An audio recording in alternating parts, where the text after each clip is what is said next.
Ladies and gentlemen, welcome to another episode of the Public Comment Podcast, where I like to chat about philosophy and politics for creative, critical, and introspective thinkers.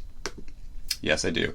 And today, I will be chatting with you about the ongoing story of my quest for living someplace that I like. Living someplace better is sort of the name of this ongoing series of particular podcasts and vlogs. To catch you up, because this would be part 11 now, to catch you up sort of what I was talking about in part 11, I was talking to you about the impact that the beat poets had on me, because they really changed my entire world, and how that influences, yes, where I end up geographically. I can't say what it is for everybody in life and what shapes them and how they get shaped. What are their most fundamental influences? You know, for a lot of people, it's their parents. For others, it's religion. We all have our various... just trying to move the mic and have it in a perfect place. And my webcam too. Trying to do all things at once here. Different influences, different reasons why we do things are out there. And sometimes our moves are more staunchly ideological or philosophical. For me, my quest for a place to live in life, and a place that I like to live, that I find enjoyable to live, has been very values based, has been very philosophical in my contemplations.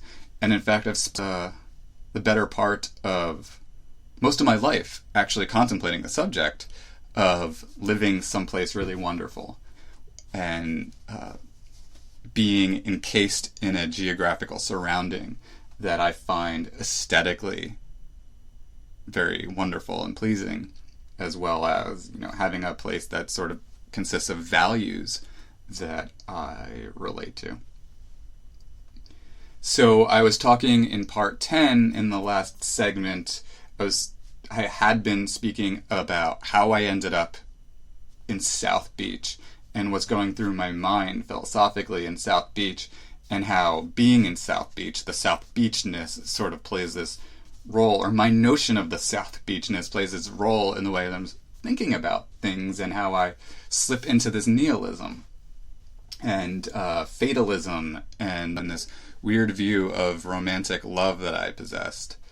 And then I talked you through how I start developing sort of in an ontological way, really, or psychological way, establishing a sense of identity, and that it really starts with the story of finding an interest in John Travolta, to the Bee Gees, Alanis Morissette, and J.D. Salinger, the Rolling Stones. But then there's this drastic change of artists that I exposed myself to, specifically with Charles Bukowski and the Beat Poets, leads me to be much more hyper-focused on free verse poetry and the idea of what it means to be a poet, and start developing philosophical, aesthetic notions of what poetry should be, or what writing should be, and who I should be as a person. So there's a lot of implied philosophy through my interaction with the writers and poets that I start to explore. And though I didn't think of it at the time as explicit philosophy, in hindsight, it would come to be so as I look back on it. And so I was talking you through, in the last video, even more specifically than the experience of Charles Bukowski and the Beat Poets, and really it's Ginsberg and Kerouac really changed my mind. A little bit more context here, though. It's really important to understand that throughout my childhood and adolescence, it's not as if I was really a deep explorer of literature. It's not as if I was a deep explorer of the arts. I was very much more interested exclusively in movies and screenplays. I've read the occasional horror novel, and I listened to a lot of Bee Gees music or pop songs and romantic song lyrics and things, but I didn't really go on a quest to become a sort of expert in literature. If I was going to be an expert in anything, especially as a teenager, it would have been movies. I did know my movies. I knew my John Travolta movies. I knew John Travolta's acting and career probably better than I knew anything. And I knew, I read Entertainment Weekly every week. I was subscribed to it. I watched the Academy Awards every year, the Golden Globes. I watched Access Hollywood and Entertainment Tonight every night. I was entrenched in that realm more so of entertainment than I was of the arts as a teenager. And only as I started in college, really with my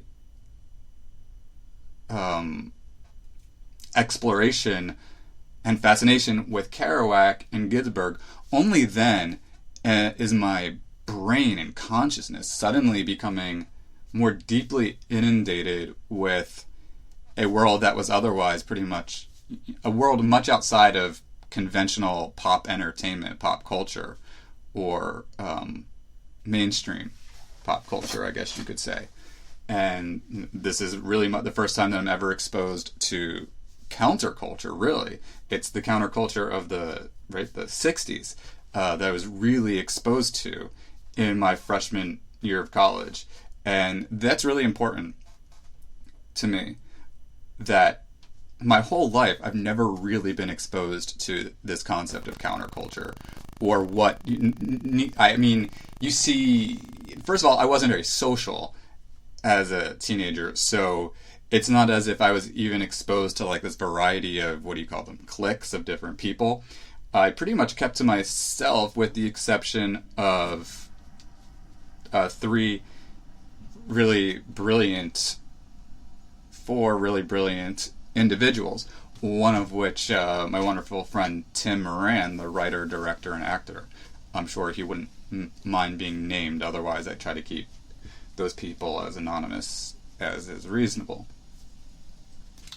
So, from being someone who's like very much sort of mainstream culture, Hollywood, entertainment, even in my music taste and the lyrics or poetry of the music, it's always sort of like the pop rock lyricists, or Eminem or Tupac, the occasional rapper, some country music, but that's it. Then plunging into Allen Ginsberg and Jack Kerouac, and this idea of a counterculture, this idea of being really rebellious, and this idea of these individuals who share their thoughts on their vehement disagreements with the conventional standards they consider sort of imposed on them or expected of them, and they sort of want to really make the world. And this is really the first time I'm exposed to that kind of thinking, that sort of staunchly rebellious thinking. And the atheism of Allen Ginsberg is a really good example. Even for a lack of better terms, the language that comes out of the mouths of Bukowski and Ginsberg in particular, right? Because Ginsberg especially is talking very frankly and explicitly about sex, homosexual sex, heterosexual sex, and he's talking very explicitly about drugs, hallucinogenics, and things that, in my sheltered mind, are considered like bad. He's talking about all these bad things, and you start to wonder, are they really so bad? This guy's such an intellectual. Maybe these things that all your life that are considered bad are actually not so bad. Of course, he's got that line in Howl, I saw the best minds of my generation destroyed by madness. And I just never really paid enough attention to that part where he talks about those minds being destroyed and what he meant by that. When I was young, I couldn't fully let the words sink in. But that part where he says, the best minds in my generation, that blew my mind. This idea of the best minds of a generation and a generation of people. Those people within a generation who are specifically interested in being smart or specifically interested in being revolutionary artists and thinkers and producers and things like that really became this exciting concept to me. And I was really jealous of the friendship between Jack Kerouac and Allen Ginsberg, and how they were always the stories of them sharing their work together and sharing their thoughts and just having these really intense friendships. And a real part of my psychology then at this point is like wishing that I could find somebody out there that I could have this sort of deep intellectual relationship with as well. Hey, if I was a Kerouac, I wanted a Ginsberg, or if I was a Ginsberg, I wanted, my version of a Kerouac. And so that's where, people like Tim Moran and a few of my other friends, I often try to think of them in that way and begin to just think of the world like I'm out there in search of the best minds of my generation. It was how I began to think about things because of Allen Ginsberg. And so that means also scouting the best minds of the past generations so that I sort of understand what, the kind of people that I would want to be associating with, essentially. So this is when I grow exposed to also the other side of the counterculture, because there's the beat poets, and then there's the people in the music industry who also become very counterculture and poetic.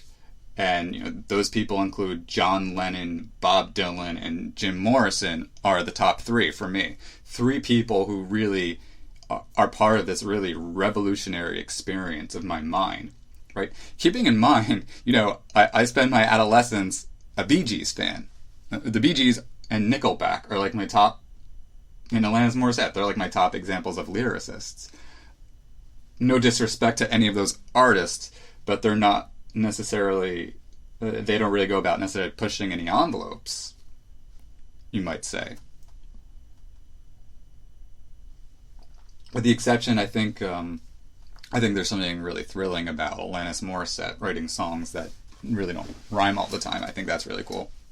But beyond that, there was nothing like extraordinarily unconventional about the artists that I was fascinated with in my pre-college youth, save maybe Marlon Brando, who was sort of rebellious, refused to accept the Academy Award and had a Native American come and refuse the award for him at the Oscars.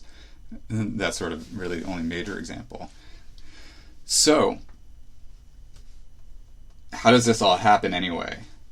I don't know how it all comes together, but I remember my older brother actually saying that if you want a poet, you should probably listen to Bob Dylan and Jim Morrison. So, Matt, maybe it's somewhat your fault. You get a little bit of the blame. A little bit. And there's, Simon and Garfunkel, and there's this, I don't remember exactly how I get exposed to the hippie concept, but there's also no understanding me and my evolution without understanding my embracing the hippie concept. Again, I'm not exactly sure when and how that exactly happened. It's outside of my knowledge. I know around the time frame that I sort of went hippie. I mean, by the beginning of my freshman year at Kean University. I was growing out my hair for the first time, growing a beard, and start tie-dyeing my clothes, ironing patches on my clothes, things like that. Oh my, I must plug in my computer here. If you'd be so kind to just bear with me a second here, ladies and gentlemen. You have to understand, but I should have made this clearer. I apologize. You see, when I was a kid, when I was a teenager and even younger, I was a very sort of conventional guy, ultimately. I mean, minus my atheism and my super shyness and, I guess, my obsessive approach to my artistic interests, I was still a pretty conventional guy. By that I mean, I didn't do anything radical, say, with my hair. I almost always just got a crew cut. From at least, oh God, I don't know, like 11 years old through 17. Tim will vouch for that. My siblings, I always cut my hair. I was shaved. Well, I didn't have much to shave, but when it came time that I must, I did. And there was nothing radical about my appearance. I probably dressed preppy, to the best of my memory. I think I wore khakis and nothing exciting by way of shirt. I didn't really put much thought into my fashion. The first time I really made any kind of fashion statement to any degree, I was probably about 16, and I started wearing Hawaiian shirts, kind of like this actually. And I sort of had like some of my earliest sort of philosophical ideas or ontological ideas and thinking about the kind of person I wanted to be. And I thought of myself as wanting to be someone very festive, someone who wanted to be by the beach, right? This whole theme comes back to the question of, where do I want to live? And the ultimate theme of this series of podcasts. So I start thinking about that in terms of my style. So I start with the Hawaiian shirts. And then I get into I start wearing this necklace, like a seashell necklace. And go on vacation once a year to the Rehoboth Beach Boardwalk, and you'd see some people, wear the hemp necklaces. And I thought that was very cool. And the bracelets. And so there's a sort of like beachiness that style that I become very attracted to. And I don't know where I start falling into the whole like Paul Simon or Simon Garfunkel and John Lennon and Bob Dylan and Jim Morrison thing and grow exposed to the hippie thing. I've been wrapping my mind around trying to figure out how exactly I got exposed to those, to the hippie thing. I just don't remember where. But at some point, between the summer between graduating high school and starting Kean University, into my early months at Kean University, I really started embracing this idea of being a hippie, because I was very attracted to the peace and love mantra as a fundamental principle. It was the first time I ever really tried to wrap my mind around ethics by way of some kind of abstract fundamental principle. Peace and love. I was very attracted to that. And I was very attracted to the sense of freedom that the so-called hippie movement was supposed to embody. And I became very attracted to the music. And so, at the suggestion of my brother Matt, I started listening to Bob Dylan. I started listening to Jim Morrison. And I grow interested in musicians around that time period. And therefore, I start listening also to, did I say John Lennon, Simon and Garfunkel, and some of the jazz too, because the beat poets are talking about the jazz, and I want to understand them more. So I start listening to like my Miles Davis and Johnny Coltrane and things like that. And this, like a persona, notions of persona start inundating my mind as I think about these various artists. And the one who really starts to influence me very heavily at this point is actually not Dylan or Morrison. I really don't get interested in them for very intensely that year at Kean University in Union, New Jersey at 18, my freshman year.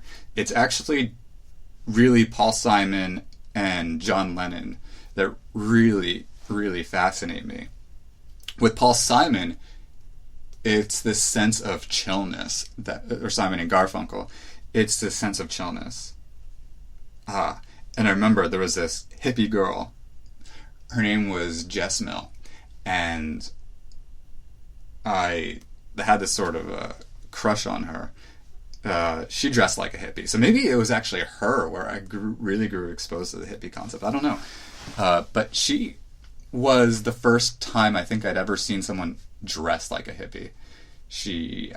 I don't remember exactly what that was now. Like I'm trying to visualize her face, and I can't see what in her clothes. I'm trying to see like what made me say she would be a hippie. I don't know. Tie-dye, I'm sure. And she worked at one of the dorms at Kean University. The person who sort of like checks the ID card and lets someone in and out. And she exposes me a lot to Simon and Garfunkel. And I know one of the lyrics that blows my mind at that time that I really embrace, it's the song Feeling Groovy. It was her favorite song. And I don't know, that song really, it was so anti the original Sean. And you have to understand that I was really trying to, a major part of the hippie thing for me was like having some experience of self and makeover too. I didn't want to be the old high school Sean who always hated himself and had no self-esteem, no real social life, no real life outside his obsession with movies and songs. So exposed to the Simon and Garfunkel, and I just really wrapped my mind around it very intensely. Slow down. You move too fast. You got to make the moment last. I was like, wow, that's so profound and so true. Right? So, for the first time, poetry or self-expression through Simon and Garfunkel is actually like serving a real purpose. It's speaking to something I can relate to. What is it? Let's see if I can get the lyrics to that. Hey, something about the lamppost. Hey lamppost, what you knowin'? Love to watch your flowers growin'. Is that it? Let's feelin' groovy. Feelin' groovy lyrics. Yeah, slow down. You move too fast. You got to make the morning last. Just kicking down the cobblestones, looking for fun and feeling groovy. Ba-da-da-da-da-da, feeling groovy. Oh, this next line. I think she used to cite this on one of her live journals or something, but I just thought it was such a cool line. Hello, lamppost, what you knowin'? I've come to watch your flowers growin'. Ain't you got no rhymes for me? Dot and doo doo, feeling groovy. It was so a sense of like feeling at peace. And as someone who always experienced a lot of depression, anxiety, and self-loathing, that was very attractive to me. And there was something so innocent about that too. I got no deeds to do, no promises to keep. I'm dappled and drowsy and ready to sleep. Let the morning time drop all its petals on me. Life, I love you. All is groovy. Amen. That's how I felt. That's exactly how I felt. Life, I love you. All is groovy. And that's just the way I wanted to walk around all the time. Life, I love you. All is groovy. Life, I love you. All is groovy. Life, I love you. All is groovy. And I wanted to say to everybody I know, I love you, man. Peace, yo. Peace and love, yo. I love you. All is chill. All is groovy. That's just the way I start to think. And so I'm inundating myself with Simon and Garfunkel. And then I start inundating myself with John Lennon. John Lennon was exceptionally appealing too, because just like Allen Ginsberg, he was an atheist. And he was staunch in his atheism. John Lennon became to me almost like a god for a very brief period of time. And God by John Lennon. The lyrics blew my mind away because he was speaking to me what no one else on earth had the courage to say, right? So he sings, God is a concept by which we measure our pain. I'll say it again. God is a concept by which we measure our pain. I thought, yes, you are telling the truth. You are speaking to my atheism with such a profound and perfect explicitness that whatever it is you're doing, I need to know you. And so I begin to inundate myself with John Lennon lyrics. And then he says, and I found this to be amazing too. He says, after he says that little blurb about God, right? Then he says, I don't believe in magic. I don't believe in I Ching. I don't believe in Bible. I don't believe in tarot. I don't believe in Hitler. I don't believe in Jesus. I don't believe in Kennedy. I don't believe in Buddha. I don't believe in mantra. I don't believe in Gita. I don't believe in yoga. I don't believe in kings. I don't believe in Elvis. I don't believe in Zimmerman. I don't believe in Beatles. I just believe in me. Yoko and me. And that's reality. The dream is over. What can I say? The dream is over. Yesterday, I was the dream weaver, but now I'm reborn. I was the walrus, but now I'm John. And so, dear friends, you just have to carry on. The dream is over. I thought, oh my God. So, a lot of revolutionary intensity, you must understand, is going through my mind. John Lennon with the sort of, as I perceive it, philosophical aggressiveness, atheism, believing in the self, and expressing oneself freely. Bukowski and being very open about sexuality and one's imperfections and one's sloppiness, and Ginsberg being high all the time, seeming, and cursing and being very sexual and into his atheism, and Kerouac wanting to hitchhike America, and Kerouac wanting this sense of freedom to explore the world. My mind is being inundated by all of this. Keep in mind, these are all things I'm contemplating not in actual college classes. So it's not like I'm free to have these intellectual discussions with the brilliance of a professor to sort of help me curate and process all of this in a more conventionally academic way, or in a more, methodical, or I guess the point is that I did not do all this contemplation with any kind of supplementary contextual instruction from those who were the scholars on these people. This was all stuff I was just, all of my free time, I'm wrapping my mind around it and trying to glean how to be based on these artists. How to be and how to produce art because of them.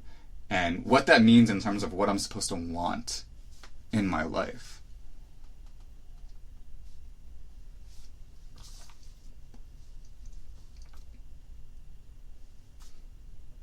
Then, I start doing more explorations. I get really into Percy Shelley, another atheist.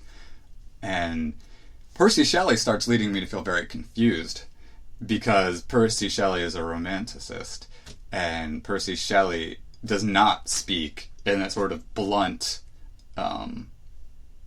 way that Bukowski or John Lennon express themselves. Percy Shelley, music when soft voices die, vibrates in the memory. It's very romantic and beautiful and flowery and eloquent. And this is the first time in my life where I'm starting to wrap my mind around a a sense of like a real aesthetic conflict, and the challenge of asking myself whether I want to have sort of more of a romantic approach to the world around me, or if I want to be more realistic in how I process the world around me. And then, this is all happening around my freshman year. Then, that summer, I start to wrap my mind a lot around The Doors, Jim Morrison, and Bob Dylan. And this shakes me up even more radically in a lot of ways. I guess I'll start with Bob Dylan. I should begin by saying that aside from, I don't know, maybe John Lennon, Bob Dylan is probably my favorite poet. I'd say John Lennon and Bob Dylan are probably my favorite poets. And I like Bernard Foyth, too. And you should check out the poetry of Bernard Foyth. He's a genius. A friend of mine.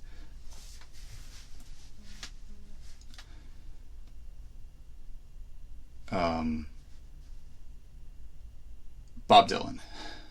There's so much for me to say about Bob Dylan. I wouldn't know where in the world to start.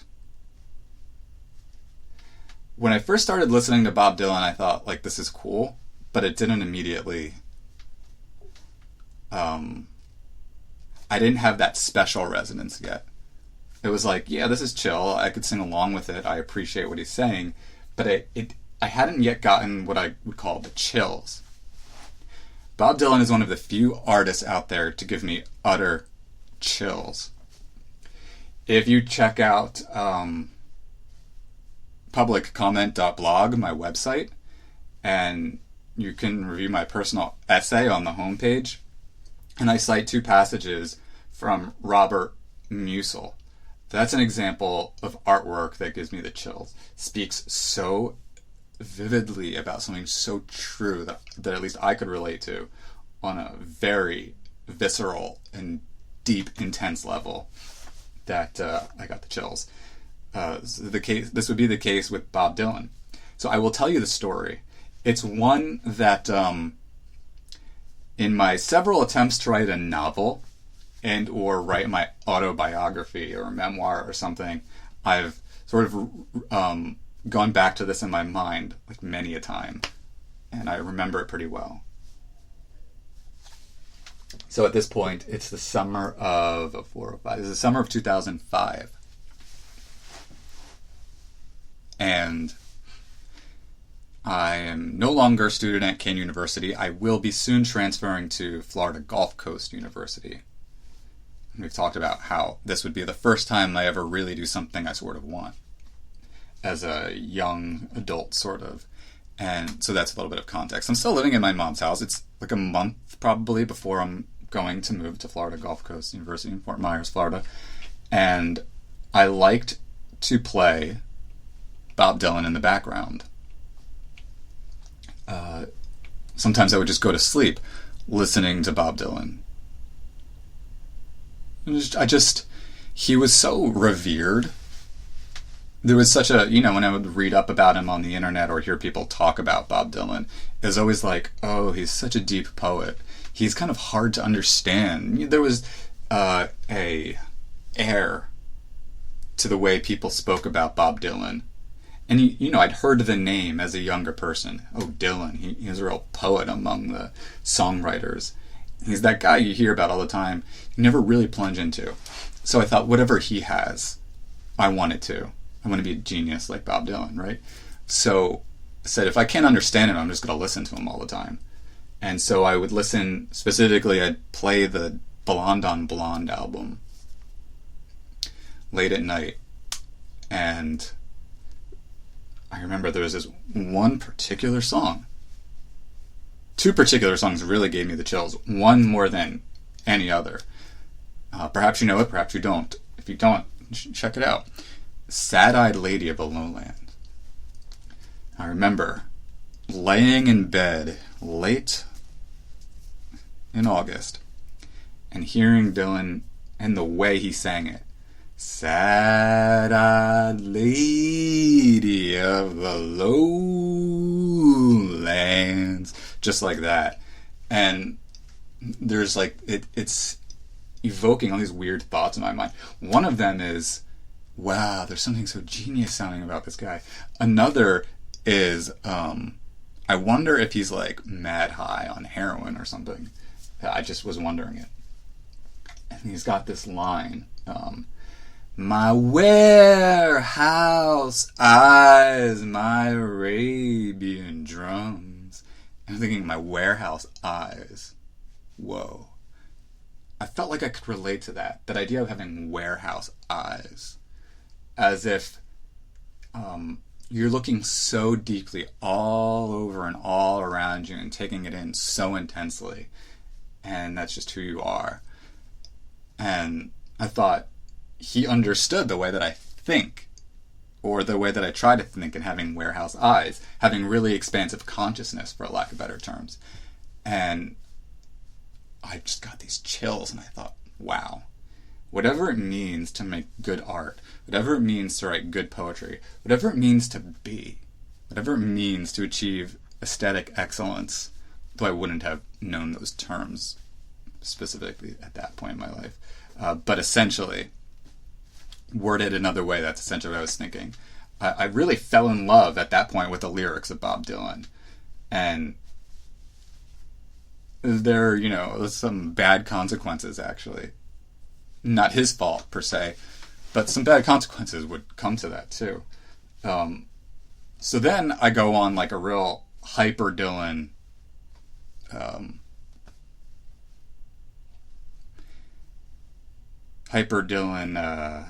craze, obsession, specifically with his 60s music. I was specifically interested in that. I didn't really get into his Blood on the Tracks and Desire albums and things like that at that time. I was specifically interested in Blonde on Blonde. And I'm trying to remember what other albums really got me. I mean, Blonde on Blonde was huge for me.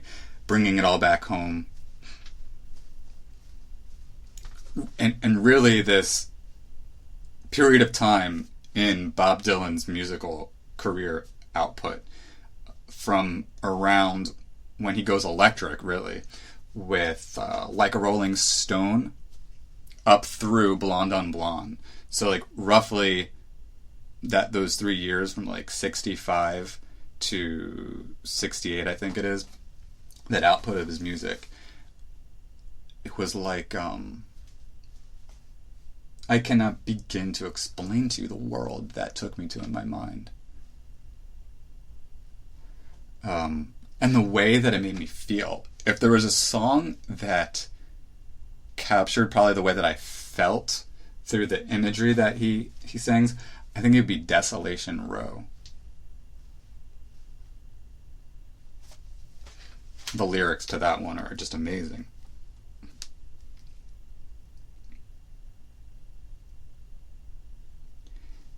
Just I'll just read to you the beginning of the lyrics, just to give you an idea of the way that my mind, because I just felt that he was he was painting my nerves with words somehow. They're selling postcards of the hanging. They're painting the passports brown. The beauty parlor is filled with sailors. The circus is in town. Here comes the blind commissioner. They've got him in a trance. One is tied to the tightrope walker, the other is in his pants. And the riot squad, they're restless, they need somewhere to go. As Lady and I look out tonight from Desolation Row. It's a really depressing song. But I was still in a deep state of depression at this time in my life. Depression, anxiety, and like all kinds of psychological complexities go on in my mind.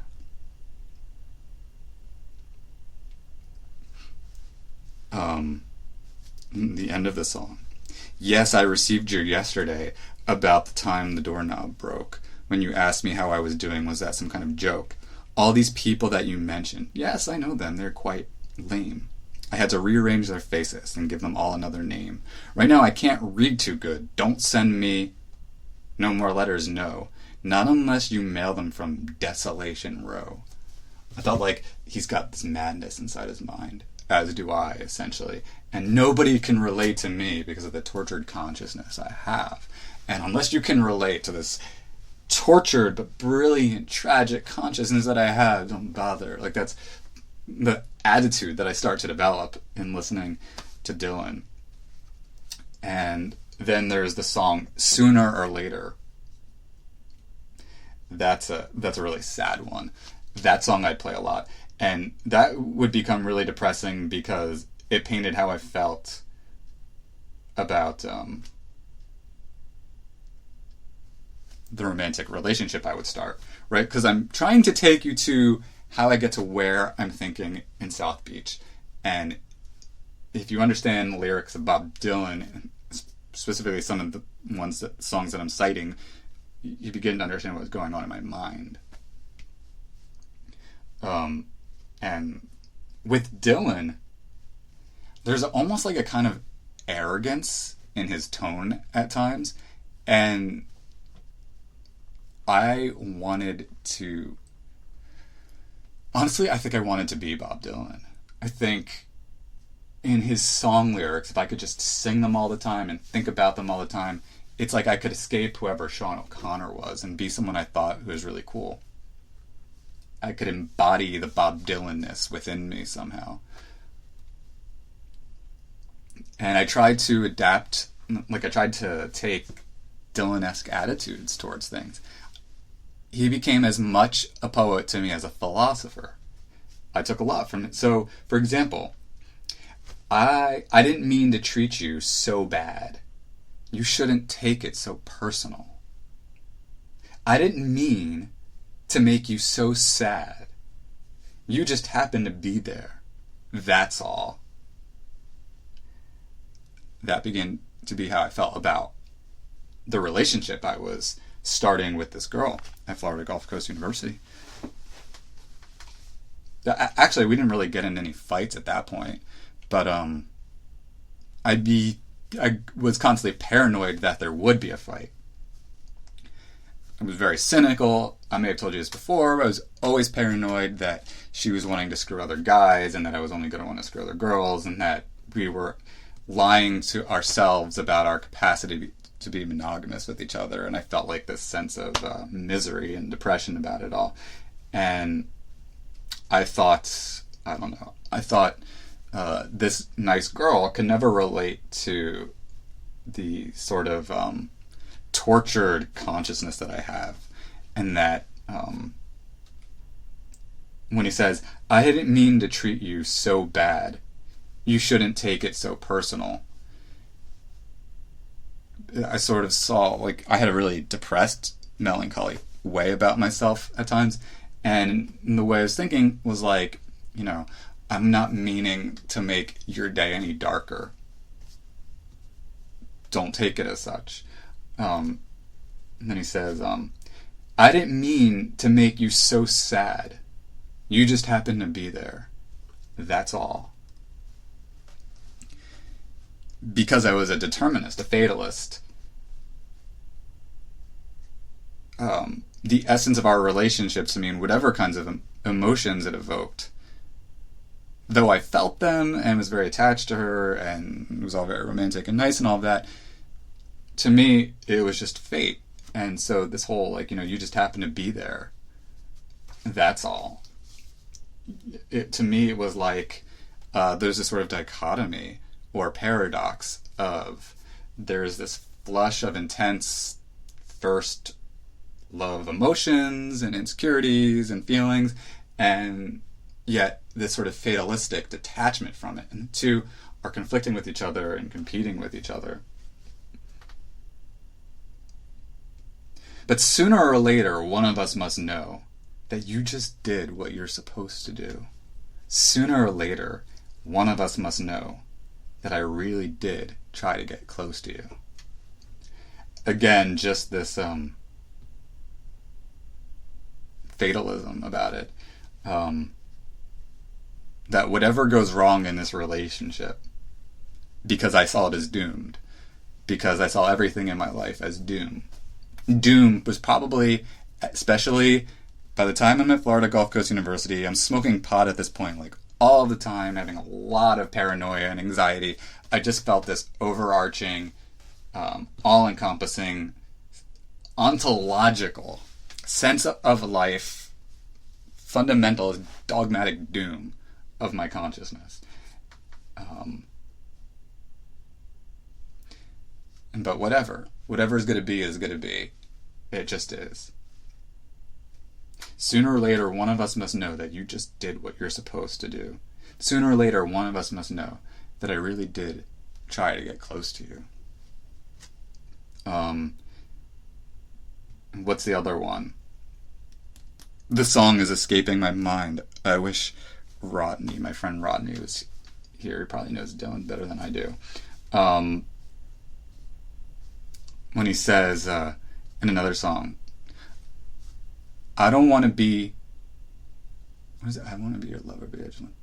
I just want to be your lover, baby. I don't want to be your boss. Don't say I never warned you when your train gets lost. This is another this is me really thinking like very arrogant. Like I start to think of myself as like, I'm the crazy, intense, wordy poet guy. And I'm thinking about these things and experiencing this complex torture you're never going to be able to relate to. That's what I'm thinking about, this distance between this girl and I, and the sense of our relationship, one aspect of it. And I'm thinking, you probably, in my mind, I'm thinking there's no way you can keep up with the experiences I'm having in my mind. So don't say I never warned you when your train gets lost. It's like this arrogance almost that it's beginning to harden in my soul through these Dylan lyrics. I mean, I could go on and on and on about Bob Dylan.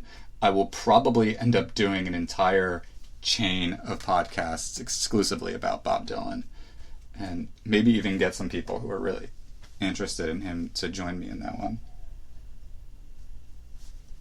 There's so much to say about Bob Dylan that, I mean, this just scratches the surface of the relationship between some of the things his lyrics say and some of the kinds of things I'm beginning to feel.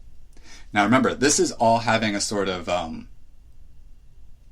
fusion with that John Lennon part of me, and that Jack Kerouac part of me, and that Charles Bukowski part of me. And sad to say, but that Bee Gees part of me, that sort of innocent, hopeless, romantic, is sort of corroded. I start to view the Bee Gees as this symbol of young, stupid Sean who couldn't do anything and never had any friends. And I begin to hate the Bee Gees and really don't listen to them so much. And it becomes all about Bob Dylan, especially. But then there's also Jim Morrison.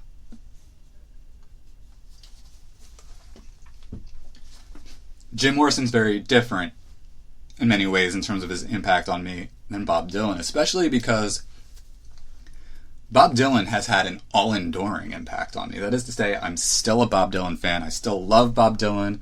I still take a lot from his lyrics. I still relate to him in a lot of ways. I still think of him as one of the greatest poets of all time, even if I don't share a lot of his philosophical ideas. With Jim Morrison, he kind of hit me hard and fast with his influence, but it wasn't an all-enduring thing.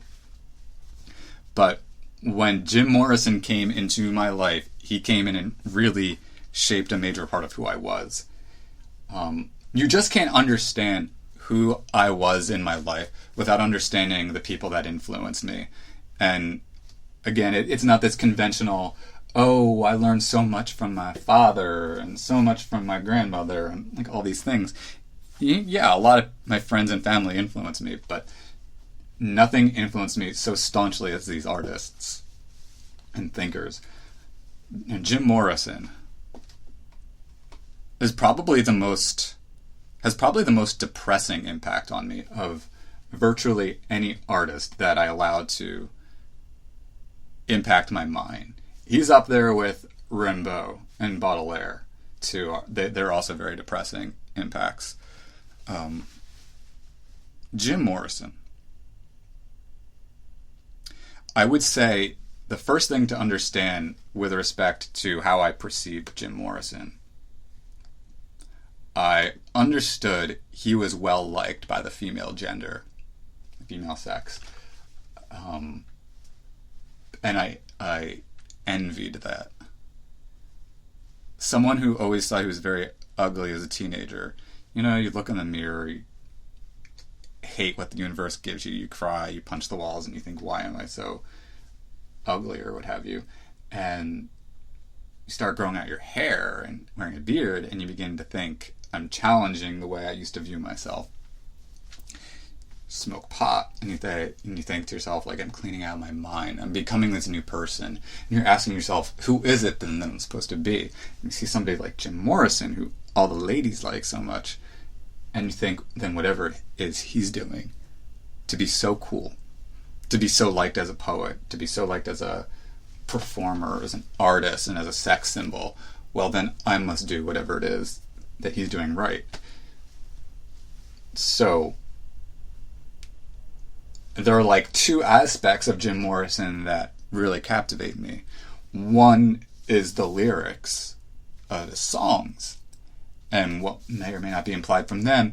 And then there's also the other aspects of his persona and the way that he performed too. Because I was very taken by, for example, the live albums that I had of his. And, you know, when he would sort of talk in between songs and say certain things and say them in certain ways. And I watched the interviews and I watched the movies about him and all these things.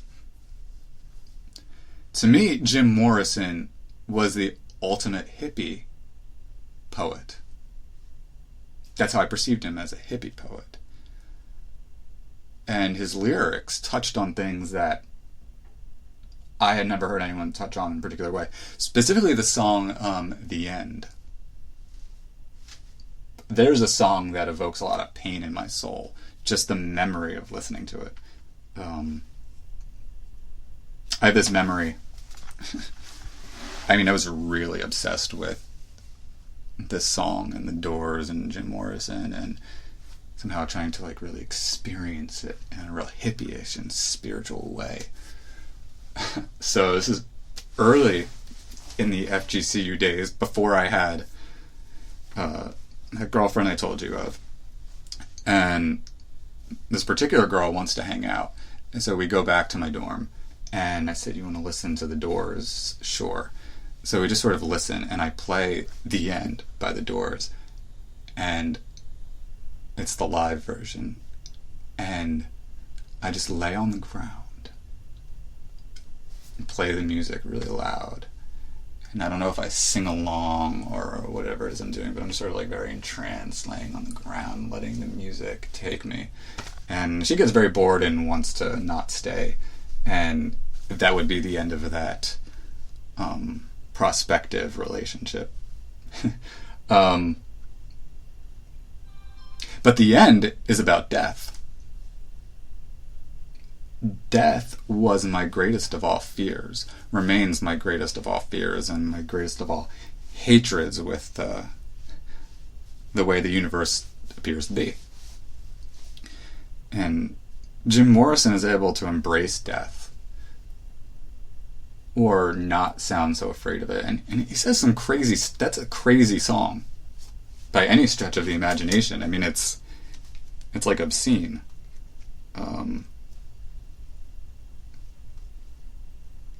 The End by the Doors.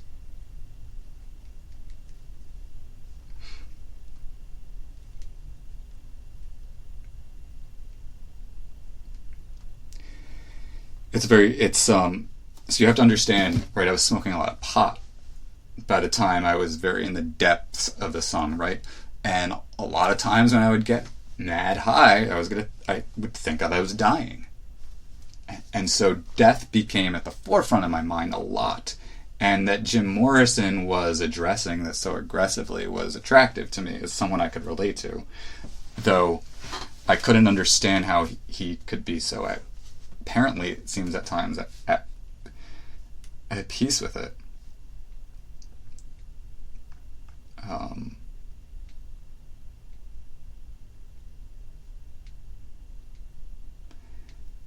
And, there's some obscene things where he talks about wanting to, what is it, he talks about when he says, the killer awoke before dawn. He put his boots on. He took a face from the ancient gallery, and he walked on down the hall. He went to the room where his sister lived, and then he paid a visit to his brother, and then he walked on down the hall, and he came to a door, and he looked inside. Father, yes, son, I want to kill you. Mother, I want to... That's fucking crazy. And I don't even know how I wrapped my mind around that, except that it swam into my consciousness. And I'm just thinking this guy's crazy a little bit. And I'm thinking, maybe I'm supposed to be crazy. Maybe art is crazy. Like, you see how this stuff, can mess with your mind if you're not interpreting it really carefully? And if you read these lyrics, come on, yeah, fuck, fuck, fuck, fuck, fuck. Come on, baby, fuck me, baby, yeah, fuck, fuck, fuck. Come on, baby, fuck me, fuck, fuck, fuck, fuck. All right, fuck, fuck, kill, kill. I mean, this is some crazy stuff. And he says, this is the end, my beautiful friend. This is the end, my only friend, the end. It hurts to set you free, but you'll never follow me. That's one of the most brutally sad things that I ever heard. And I thought that explained me really well. And I thought that was inevitably my girlfriend and I, as I would continue listening to the song over and over again. I thought, it hurts to set you free, but you'll never follow me. I thought there's no way she was going to go into the kind of consciousness that I was striving for, whatever that means. The notions of consciousness begin around that year to really take center in terms of my interests, what it means to have a particular kind of consciousness. And Jim Morrison, you learn that Jim Morrison likes to trip on drugs a lot. He died of a heroin overdose. So I begin to embrace too the pot, and I smoke salvia and do my own sort of tripping in that way. And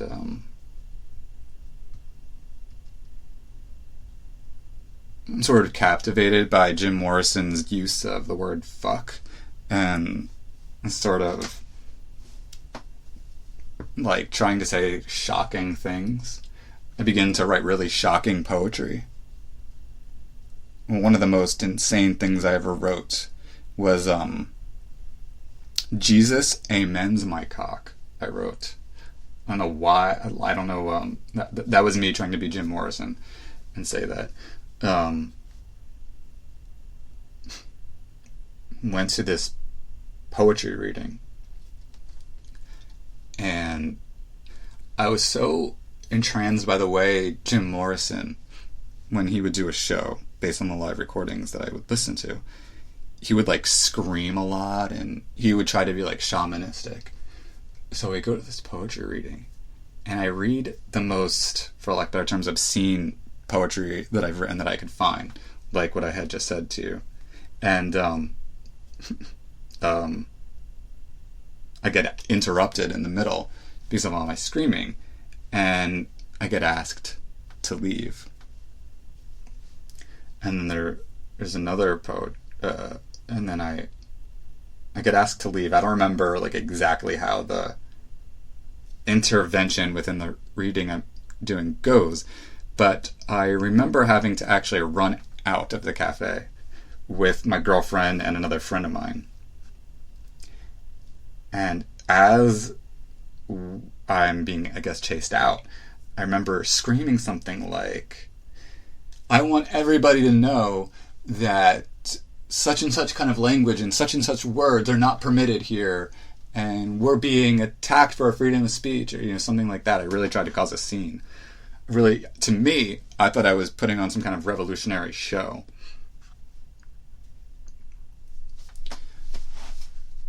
And then we come back, I guess the next week, and the owner sits down with me and says, you're not invited to speak here again. You're not invited to be here again. And I ask why. And he says, within the first 24 hours of you being here the last time, I got more calls than I've ever got here before. Something like that, he says. And he tries to draw me some kind of diagram of the brain and explain how, through my use of obscenity and screaming, that it was a neurological fact that I had induced shock in people. And I wasn't going to have that. And I said, fine. And then there's a similar story where we put on this Earth Day festival at Florida Gulf Coast University, and I helped organize the poetry reading aspect of that. And I go up and I'm reading this poem about drugs. I don't remember exactly how it goes in its original form, but I remember it was something like heroin, something, something, something, vodka, something, something, something, marijuana, something, something, something, cocaine, something, something, something. Like, it was really, it was a poem about drugs, and a very little poem about drugs. And as I'm reading it, this is an outdoor poetry reading as part of the university's Earth Day Festival. They take the mic from me and someone explains to me to the side that the mayor is in town, and that I'm making things look very bad, and that this is inappropriate. And similar to the stunt I pulled at the other poetry reading, I start screaming something like, I'm free, they can't tell me what to say, they can't tell me what to do. So you see how, like, Jim Morrison in my brain becomes like this excuse to cause disruptive scenes. I think, as I understood, he actually got arrested for masturbating in public at a concert. And to me, that's just part of his brilliance. Not that I ever went that far, but that's that spirit, that almost like as if there could be an ethos to that, an aesthetic theory, a mainstream aesthetic theory to it. I began to embrace that way of thinking, and I became this kind of person who was gonna, wants to cause scenes as part of an aesthetic show accompanying whatever kinds of poems I was gonna read. And that's how I begin to think about the universe and think about myself. And then it gets even worse, because I'm also sinking my brain into Rimbaud and Baudelaire. And I will just touch the very beginning of the Rimbaud and then call it an end today, because I don't like to go on for more than an hour, really, because I know you've got so many wonderful things else that you need to do. There are a lot of other people out there that I hope that you will learn about, other than me. But I want you to see, like, how all these different people are shaping my aesthetic thinking and my ontological thinking in particular, and how this will begin to influence where I see myself in terms of conceptualizing where I want to be, as well as who I want to be. So then there's Rimbaud.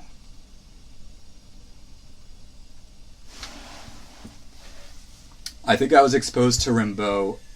Rimbaud comes up a lot in Bob Dylan. I don't know if he comes up a lot, but he comes up in a Dylan song or two and a Dylan interview or two. Rimbaud comes up with Jim Morrison interviews. Rimbaud comes up in Kerouac. Rimbaud's like one of those names that you see by all the people that you love.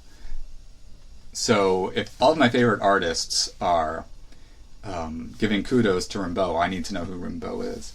So then I am exposed to En Season d'Enfer, is that what it's called in French?